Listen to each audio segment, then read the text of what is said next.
Et quand la tristesse arrive, je sais tu es là, toujours près de moi. Bonjour, bienvenue à votre émission La Victoire de l'amour. J'espère que vous allez bien aujourd'hui en ce 18 septembre. C'est avec beaucoup de joie que je rencontre une femme extraordinaire qui a passé à travers beaucoup d'épreuves, mais vous allez voir une femme totalement vivante et ressuscitée. Il s'agit de Marlène Rochefort qui a eu malheureusement un cancer de l'épaule, et c'est assez rare d'ailleurs. Ensuite, en chanson, un nouveau venu, Alain Noël, qui nous fait une très très belle chanson. Et l'homélie sera faite par notre ami Éloi Giard. Bonjour Marlène. Bonjour. Merci d'être ici. Ça fait plaisir. J'aimerais, comme je dis toujours, qu'on recule dans le temps. Et à votre naissance, vous avez eu une maladie. C'est ça. J'ai une maladie qui s'appelle de l'exostose de l'ostéochondrome. Oh boy. C'est des grands mots, mais en fait, c'est des petites tumeurs qui se forment sur les os qui sont bénignes. OK. C'est pas supposé de faire un cancer. Mais j'ai tombé en 2002. J'ai eu un accident, c'est ça? J'ai tombé... Moi, j'ai peur des chiens. OK. Fait que, en allant marcher, il y a un chien qui est parti après moi, puis j'ai tombé. J'ai eu mal à l'épaule. Par la suite, il s'est formé la bosse, une grosse... Ça grossissait. On va le voir à l'écran, d'ailleurs. Là. C'est ça. Ça a duré 5 ans. Je consultais, puis on me disait, c'est pas grave, c'est une myosite. Une myosite, c'est l'inflammation du muscle. Puis, et j'avais une douleur atroce.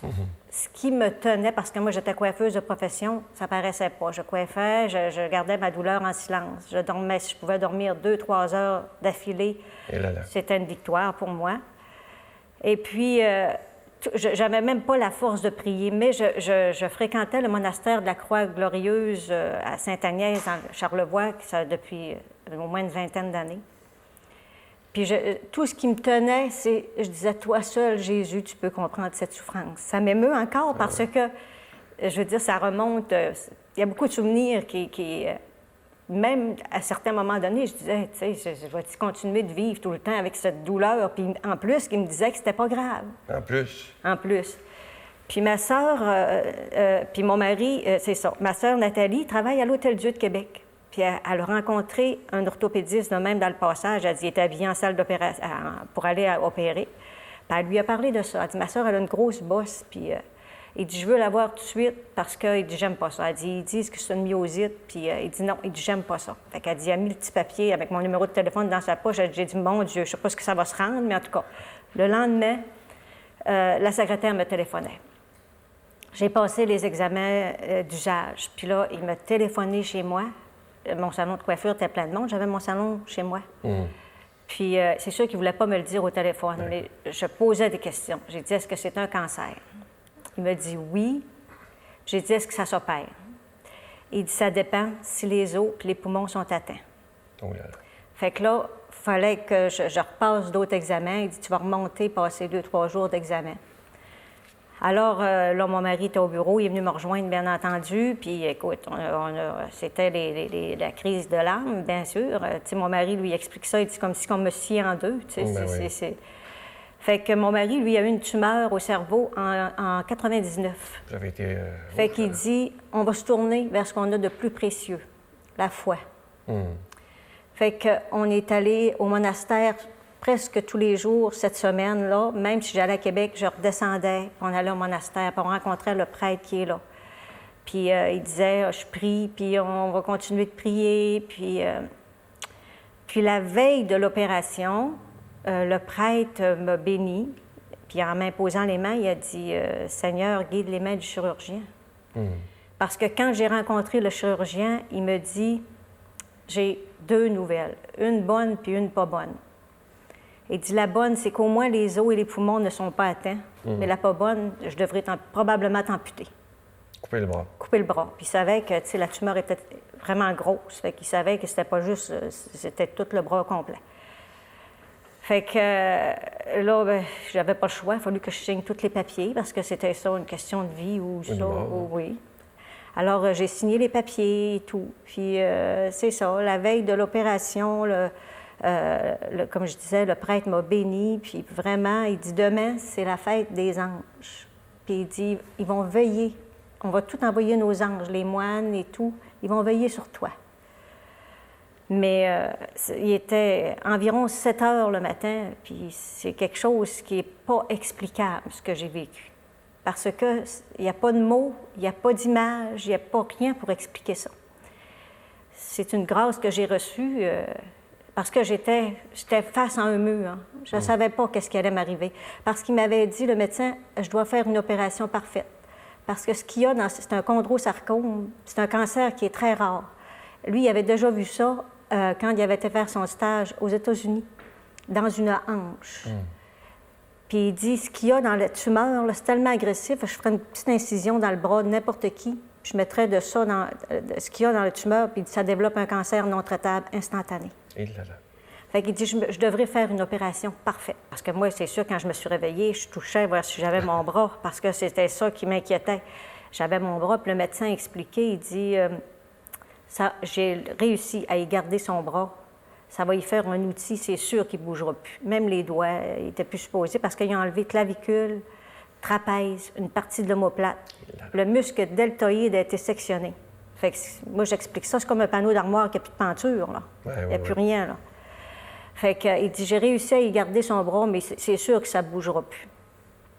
Ça fait que, après ça, ben moi, c'est sûr que là, je me disais, mon Dieu, qu'est-ce qui va m'arriver? Tu sais, je suis handicapée, c'est sûr que j'ai mon bras, mais je ne savais pas la suite non plus, là, parce qu'il m'avait dit, on ne sait pas si tu vas avoir besoin de chimio, on ne sait pas si tu vas avoir besoin de radio. Mais mon mari accouchait par terre à côté de moi tout le temps que j'ai été hospitalisée. Ah oui. Puis parce que les 5 ans que je souffrais, je disais comment ce médecin-là a pu laisser filer ma vie entre ses mains. Parce que je consultais, puis moi, mes enfants avaient cette maladie. Fait que c'est comme si que en plus, je me disais, je leur ai transmis cette maladie. Ils ont la maladie. Mes 2 enfants puis ma petite fille ont cette maladie-là. Fait qu'une nuit, tu sais, j'avais tellement vécu quelque chose de grand, mais en même temps, je me sentais tellement indigne, là. Mais je me suis dit, j'ai réveillé mon mari et j'ai dit, si je veux guérir, je dois pardonner. Me pardonner, parce que je leur ai donné la vie, je n'ai pas donné la maladie. Puis pardonner au médecin qui pas lui qui m'a opéré, parce que, écoute, lui, ça a été un ange sur ma route, vraiment. Mais, puis encore, souvent, je vais communier pour ce médecin-là, lui qui m'a opéré, et l'autre. Parce que je me dis, pour pas que ça arrive à d'autres, c'est des êtres humains, hein, on doit pardonner. Fait après ça, je me suis sentie plus libérée, tu sais, parce que je pouvais pas le regarder, comme ça me donnait rien, là, même si j'aurais remonté ça tout le temps, puis dire, ça donne rien. Fait que j'ai pardonné, j'ai passé par-dessus tout ça. Puis le médecin a expliqué à mon mari après, la tumeur était beaucoup plus grosse qu'il s'attendait. Puis elle était toute prise dans les os, tout en dedans, là, parce qu'ils ont tout enlevé, là, puis en arrière aussi. Et c'est ce bras-là, là? C'est ce bras-là. Il n'est pas censé fonctionner. Il n'est pas censé fonctionner.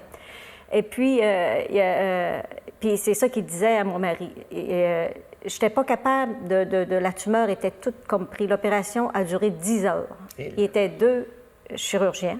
10 heures. 10 heures. Puis l'anesthésiste, après l'opération, il venait me voir parce que j'étais toute connectée partout, là. Puis il disait à mon mari, je vais rester marquée à vie de cette opération-là. Vous ne pouvez pas savoir qu'est-ce qu'il a fait dans le corps de votre femme. Il dit, il a enlevé presque la moitié du haut du corps. Il dit, c'est incroyable. Puis c'est ça, le médecin expliquait après l'opération à mon mari que la tumeur était grosse, puis elle voulait pas déprendre. Elle était toute prise. Fait qu'il dit, j'ai pris une pause, puis il savait qu'il ne fallait pas qu'il brise ça. Fait qu'il dit, j'ai pris une pause. Puis en revenant de la pause, bien, il était comme surpris parce que la tumeur s'est dépris beaucoup plus facilement. Mais il dit, là, quand j'ai enlevé ça, je ne suis pas une grosse personne, là. Ma tumeur, c'était gros comme une tête de bébé. Fait qu'imaginez, enlever ça, là, il dit, ça faisait un méchant trou. Il dit, le bras, il ne tenait plus avec rien, il n'y avait plus rien que... Fait qu'il dit, après réflexion, il m'est venu une idée de poser, parce qu'une prothèse de l'épaule, ça n'existe pas. Fait qu'il dit, j'ai pris une tige, j'ai fait une construction maison, il a expliqué ça comme ça. Puis c'est ça, il m'a mis une tige, bien là, c'est sûr que je ne peux pas expliquer tout dans les termes exacts, là. Mais après ça, c'est ça. Il disait, c'est sûr qu'au moins, tu sais, il ne bougera pas. Fait que moi, quand je suis arrivée à la maison après mon hospitalisation, parce que c'est ça, il m'avait dit, le bras ne bougera pas, c'est sûr. Fini. C'est fini. Fait que moi, j'allais au monastère, comme je disais, depuis longtemps. J'ai pris la photo de Charles de Foucault, qui était sur ma table de chevet. Puis je ne savais pas ce que c'était quelqu'un qui était bien heureux. Quand on dit dans l'Évangile, je l'ai caché aux sages et aux savants, je l'ai dévoilé aux petits, aux plus petits. Là. Mais quand je suis arrivée, c'est ça. J'ai pris la photo de Charles de Foucault. Puis j'ai dit, toi, je ne sais pas, t'es qui, là? Mais j'ai dit, sa gang de gars-là qui prie pour toi, qui te prie au monastère, tu dois être quelqu'un de bien. Alors, fais ta job. J'ai pris sa photo, je l'ai mis directement en dessous de mon pansement, sur l'épaule. Pas sur la plaie, bien entendu, parce qu'il avait fait la plaie tout le long. Je l'ai mis sur mon épaule. Je l'ai gardé 6 semaines, parce qu'il fallait que je sois en écharpe 6 semaines, parce qu'il m'avait expliqué, il dit, ici, c'est un gros trou que ça a fait, mais il devrait faire comme du jello, si on peut expliquer ça, pour que ça se tienne. C'est supposé, tu sais. Fait que tout ça pour dire qu'après 6 semaines, le médecin m'a enlevé mon pansement. C'est sûr, écoute, c'est pas de la magie, là, tu sais. Il y a un proverbe qui dit « Aide-toi si elle t'aidera ». C'est sûr que j'ai fait de la physiothérapie. Puis moi, bien, je suis une personne qui a du caractère. Fait que si on me demandait de faire des exercices 3 fois par jour, j'en faisais 6. Si on me demandait de tirer l'élastique, c'était plus, puis plus, puis plus. Mais il reste que mon bras, maintenant, c'est sûr qu'il ne lève pas comme un bras normal, mais il lève à 100 de ce qu'il serait supposé de lever. Ah oui. Parce qu'il n'est même plus supposé de bouger.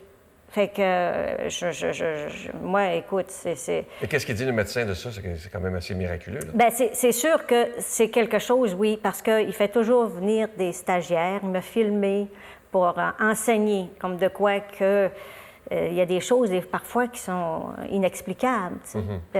Puis même encore dernièrement, quand je suis allée, il y avait un résident, et il y a toujours des résidents qui amènent pour leur... Il lit le protocole opératoire, puis là, il dit « Est-ce que vos doigts bougent? » Tu sais, ils ont toujours une question. Là, je pensais, il fait une farce, tu sais. J'ai pas répondu. Quand j'ai levé mon bras, il a fait... Tu sais, parce que il n'est pas supposé. Mais... Et il y a eu un début de procès de canonisation pour Charles de Foucault. C'est ça. Il y a eu un début de procès de canonisation qui a duré 2 ans et demi. 2 ans et demi, le postulateur est venu et tout. Et puis, pour le moment, c'est arrêté. Mais on ne sait pas, dans le futur, qu'est-ce que ça peut donner. On ne sait pas. Et vous êtes certaine que c'est Charles de Foucault qui vous a... Bien, moi, comme je dis, là, écoute, j'étais à l'hôpital, sur ma table de chevet, c'était la table d'hôte. J'avais la bonne Sainte-Anne, je les avais toutes, là, tu sais. Fait que je suis pas capable mais pour moi, Charles de Foucault a fait partie, même si je ne savais pas qui il était, j'entendais bien heureux Charles de Foucault. Les moines ont prié. Puis, il a fait partie de mon histoire. Comprends-tu? Mais je ne sais pas, comme je vous dis, pour faire relever le bras, je ne sais pas où, je ne suis pas capable de mettre tous les morceaux de casse-tête à leur place. Là. Moi, je dépose ce qui est arrivé, puis le reste, bien, ça ne m'appartient pas. Hein? Et comme vous disiez tantôt, vous avez réussi à pardonner à l'autre médecin qui vous disait que vous n'aviez rien, là. Ah oui, il me disait que c'est ça. J'ai réussi à pardonner. Parce que vous seriez morte, probablement, là, si... Probablement. Ouais. Probablement. De toute façon, là, avec la souffrance que j'avais, là, j'aurais pas pu tenir le coup comme ça. Parce que c'était juste ça. Toi seul, Jésus, peut comprendre cette souffrance. Puis après, il est venu quelqu'un du Brésil faire un enseignement au monastère. J'ai dit, souvent, on a des confirmations dans nos réponses, dans nos questionnements. Puis... c'était juste ça qui me venait en tête. Toi seul peux comprendre cette souffrance. Puis lui, il disait dans son enseignement, « Est-ce que vous savez pourquoi Jésus avait les bras en croix? » Puis là, on savait. Il dit, « Parce que les plus grandes souffrances ont été aux épaules. » Alors moi, pour moi, ça résonnait là, vraiment d'une autre façon. Là, parce que c'était juste ça qui me tenait. Juste ça qui me tenait. Si vous n'aviez pas eu la foi, vous n'auriez pas... En tout cas, selon moi, non, parce que, puis en même temps, pour vivre ce moment-là, que ça a duré, je vous dirais, le moment de grâce, que ça a duré à peu près, je ne sais pas, quelques minutes. Les 5 ans de souffrance ont été un cadeau. Ah oui? Parce que c'est trop grand, ça ne s'explique pas, puis c'est ça. Vous êtes capable de dire, malgré toute la souffrance, que ça a été un cadeau? Oui, ça a été un cadeau. Parce que c'est quelque chose. Moi, là où je me rapproche le plus de ce que j'ai vécu ce matin-là, c'est au moment de la consécration. Parce que quand il élève l'hostie, pour moi, c'est pas l'hostie, c'est toute cette lumière qui m'habitait, qui m'a habité. Vous avez une belle foi. En tout cas, je ne sais pas si c'est une belle foi, mais moi, c'est très important. Ça a fait partie de ma vie depuis longtemps. Et puis, je sais que ça m'a aidé à traverser ça, parce que sinon, ça aurait été... J'explique ça, la douleur, c'était comme un paquet de clous qu'on cognait tout le temps. C'était tout le temps, dans la tête. Je souhaite aux gens qui écoutent d'avoir la foi que vous avez, parce qu'il y a des gens qui sont malades, qui nous écoutent, et parfois juste de demander au Seigneur d'intervenir, il le fait à sa façon. C'est ça. Je vais vous offrir une très belle chanson par quelqu'un qui est nouveau. C'est sa première fois à la Victoire de l'amour. Il s'agit d'Alain Noël. Très belle chanson qui s'intitule « Et si ».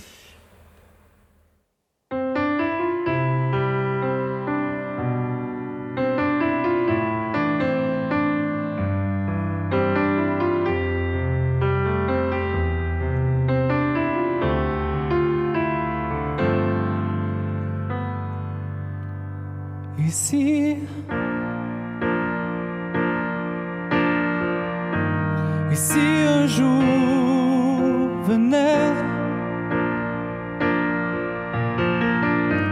comme si ça se pouvait, doucement, plus de vent,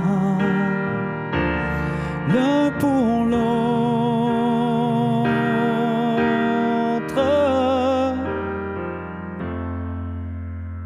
Et si nos mains se délaçaient, si on se réveillait lentement,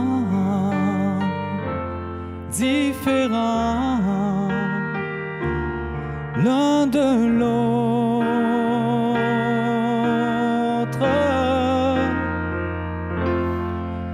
Qui sera les mots? Qui saura garder l'amour qu'il faut? Comme le lendemain, une évidence, jamais perdu d'avance. Qui saura les mots? Qui saura aimer une fois de trop? Ce qu'on sera, toi et moi.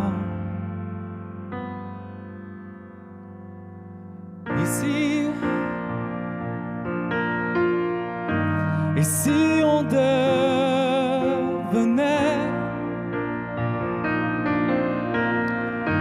le rêve d'un monde qui naît, grandissant en même temps, l'un dans l'autre.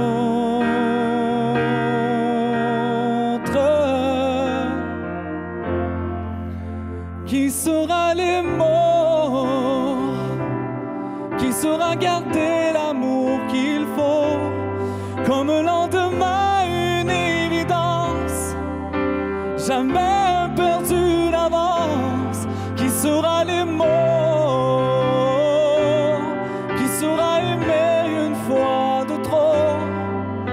Ce qu'on sera, toi et moi.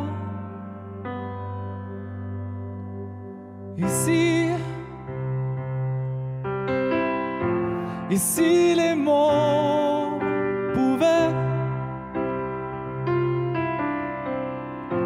et si on y croyait,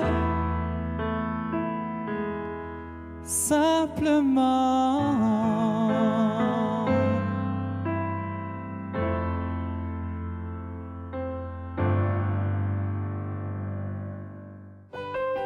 Notre Père qui es aux cieux, que ton nom soit sanctifié, que ton règne vienne, que ta volonté soit faite sur la terre comme au ciel. Donne-nous aujourd'hui notre pain de ce jour. Pardonne-nous nos offenses comme nous pardonnons à ceux qui nous ont offensés. Ne nous laisse pas entrer en tentation, mais délivre-nous du mal, car c'est à toi qu'appartient le règne, la puissance et la gloire pour les siècles des siècles. Amen. Poursuivez votre cheminement spirituel avec l'équipe de la Victoire de l'amour avec l'abbé Robert Jolicoeur, Brigitte Bédard, l'abbé Éloi Giard, l'abbé Daniel Gilbert, le docteur Gaëtan Brouillard, Pierre-Luc Bordelot, Luc Faneuf, l'abbé Stéphane Roy, l'abbé Jean-Chrysostome Zolochi, Sylvain Charon, Serangel et plusieurs autres. Du lundi au vendredi à 5h15 et le samedi à 5h45 sur le réseau TVA et à l'heure qui vous convient avec notre application gratuite sur vos tablettes ou téléphones intelligents et aussi sur notre site web. Une belle façon de commencer sa journée dans la joie et la sérénité.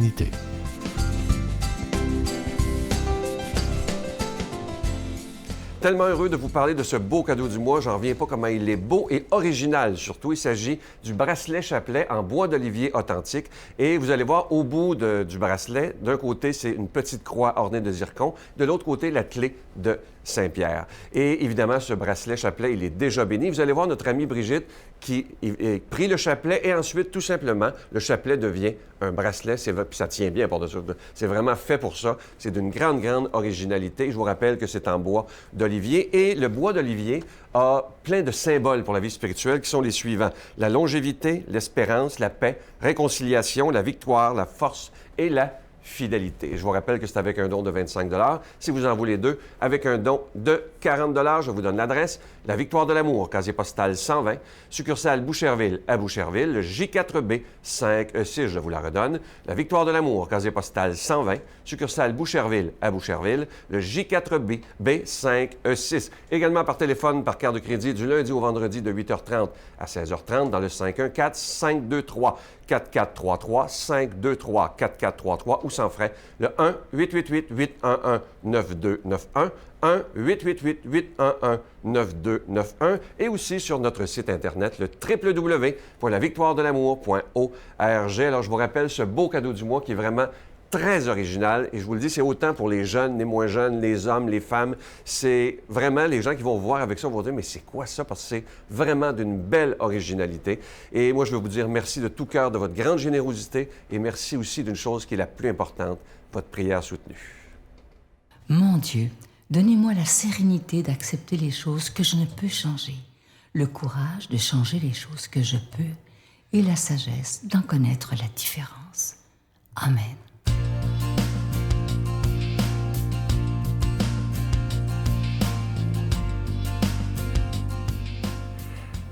Bonjour, chers amis.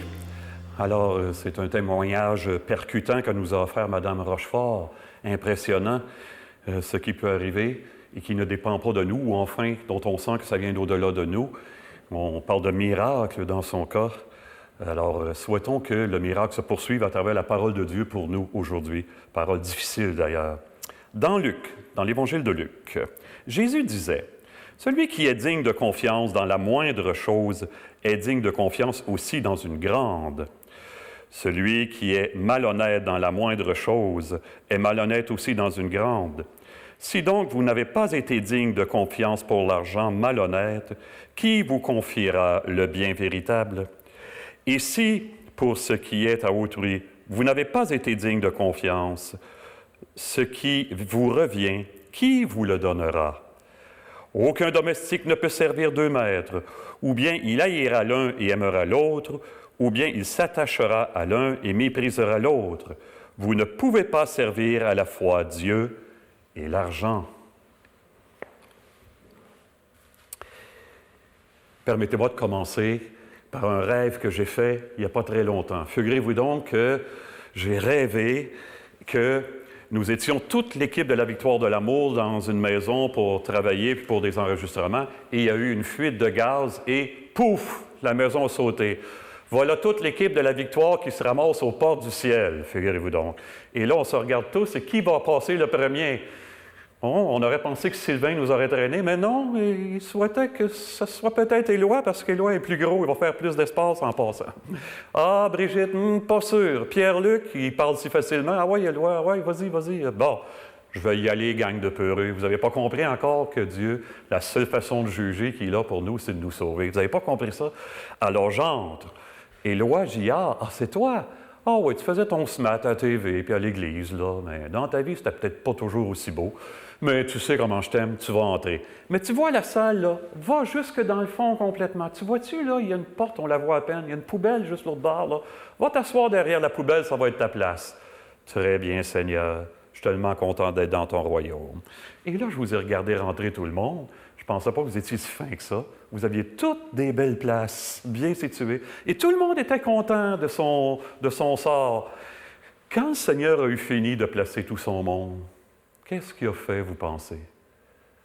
Il est parti, il s'est envenu en arrière, entre la poubelle et moi, il s'est assis. Il a toujours été comme ça. Il ne changera pas. Quel lien entre ce que je viens de vous dire et l'Évangile? C'est qu'il y a des choses que Dieu seul peut donner et que l'argent n'achètera jamais. Vous ne pouvez pas servir à la fois Dieu et l'argent. Laissez-moi vous raconter, dans ce sens-là, moi, c'est ma seule manière d'être moins centré sur l'argent et plus sur Dieu, ce que l'argent ne peut pas m'amener. Une ou deux anecdotes. Une première, c'est une musulmane, une jeune iranienne, qui avait eu des avances d'un homme âgé et qui l'avait repoussé, elle le connaissait à peine. Et quelque temps plus tard, l'homme, ça fait quelques années ça, l'homme arrive en face d'elle, lui sourit et lui lance de l'acide en pleine face, en pleine figure. Elle a été atrocement défigurée et est devenue aveugle. Sur le coup, elle a réclamé la justice, la loi du talion, qui lui soit fait la même chose, et ça lui a été accordé. L'homme a été retrouvé. On l'a convoqué avec sa famille à l'hôpital, et quand le parrain allait verser l'acide dans les yeux, lui qui criait, lui qui insultait la famille, elle a dit juste avant, « Arrêtez. C'est pas en le faisant souffrir qu'il va devenir plus humain. C'est par le pardon et la bienveillance. » On l'a détaché. Il est tombé aux pieds de cette jeune fille qui s'appelait Ameneh. Et il a changé. Deuxième anecdote. Jean Vanier. Vous allez voir, c'est impressionnant, ça. Vous savez que Jean Vanier a fondé l'Arche, communauté avec des personnes handicapées, au nord de Paris, à Trolly. Un petit village qui avait 500 habitants. Je ne sais pas maintenant combien il y en a, mais il y a beaucoup de communautés de l'Arche à Trolly. Donc, beaucoup de personnes handicapées, physiques et intellectuelles. À un moment donné, il y avait une fête villageoise et tout le monde était là. Et à un moment donné, il y a une personne ou deux handicapées qui ont entravé les choses un peu et il y a un villageois qui a explosé de colère. Il y en avait assez. Il s'est approché de Jean puis il s'est mis à l'engueuler. Et Jean, il dit, « Je me suis entendu dire, tu peux me frapper si tu veux. » Et l'homme a esquissé un geste et l'a vraiment giflé. Jean a flageolé un peu sur ses jambes. Il dit, « Tu peux me frapper encore si tu veux. » L'homme a esquissé un geste, l'a effleuré. Il s'est mis à pleurer. Jean l'a pris, l'a amené à l'écart et lui a parlé. Vous savez, on m'offrirait $1 million contre cette force intérieure, cette sagesse. Moi, je choisirais le don que Jean nous enseigne dans cette anecdote-là, ou dont Ameneh a témoigné. Ce que l'argent ne peut pas donner, mais si essentiel pour nous.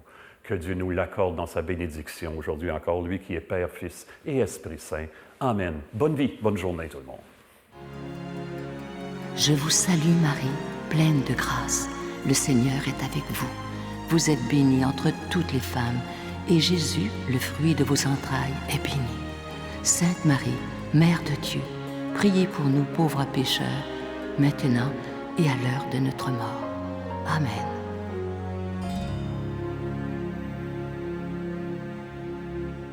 C'est tellement touchant de voir une personne qui, malgré tant de souffrances, a une foi extraordinaire. Moi, ça m'a vraiment beaucoup touché. Je vous rappelle ce beau cadeau du mois qui est une exclusivité de la Victoire de l'amour. C'est vraiment très original. Il s'agit du bracelet chapelet qui est en bois d'olivier. Il est déjà béni, bien entendu, et c'est fait à la main. Alors, je vous invite évidemment à le commander à nos bureaux. Vous savez que nos bureaux sont ouverts du lundi au vendredi de 8h30 à 16h30. Et ce qui est magnifique de ce bracelet chapelet, c'est assez particulier, c'est qu'à un bout du chapelet, c'est une petite croix ornée de zircon et à l'autre bout, c'est la clé de Saint-Pierre. Ça se porte autant pour les hommes, les femmes, les jeunes, les moins jeunes. Et c'est surtout, parce qu'on voit Brigitte le porter un moment donné, vous l'avez vu, c'est très élégant aussi. Alors, je vous souhaite une belle journée et moi, je vous attends demain matin, 5h15 à la télé ou sur vos tablettes ou sur vos ordinateurs. La Victoire de l'amour est partout maintenant. Bonne journée. Bye bye.